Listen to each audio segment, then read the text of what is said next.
Hello, ഇന്ന് നോക്കാൻ പോകുന്നത് ഈ വരുന്ന തിരുവോണനാളിലും ഉത്രാടനാളിലും ഏഷ്യാനെറ്റിലൂടെ സംപ്രേഷണം ചെയ്യുന്ന ചിത്രങ്ങൾ ഏതൊക്കെയെന്ന്, അതായത് പ്രീമിയർ ചിത്രങ്ങൾ ഏതൊക്കെയെന്ന് വീഡിയോയിലേക്ക് മുൻപ് വീഡിയോ ലൈക്ക് ചെയ്യുക, ചാനൽ സബ്സ്ക്രൈബ് ചെയ്യാൻ വേണ്ടി ശ്രമിക്കുക.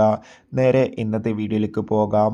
ഉത്രാട ദിനത്തിൽ ഉച്ചയ്ക്ക് 3:30 ഷർഫുദ്ദീൻ, സുരാജ്, സന്ദീപ് എന്നൊക്കെ പ്രധാന കഥാപാത്രങ്ങളായെത്തിയ പട്ടക്കളം എന്ന ചിത്രമായിരിക്കും ഏഷ്യാനെറ്റിലൂടെ പ്രീമിയറായി സംപ്രേഷണം ചെയ്യാൻ പോകുന്നത്.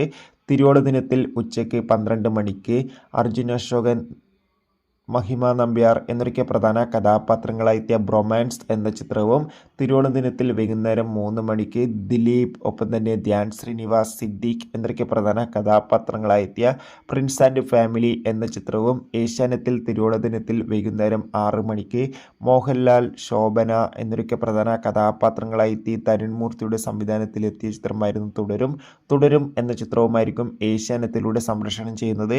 കൂടാതെ എമ്പുരാൻ തുടങ്ങിയ ചിത്രങ്ങളും ഏഷ്യാനെറ്റിലൂടെ ഈ വരുന്ന ഓണക്കാലത്തിലൂടെ ടെലികാസ്റ്റ് ചെയ്യുന്നുണ്ട്. നിങ്ങൾ ഏറ്റവും കൂടുതൽ കാത്തിരിക്കുന്ന ഓണം പ്രീമിയർ ചിത്രം ഏതാണെന്ന് തീർച്ചയായും കമൻറ്റ്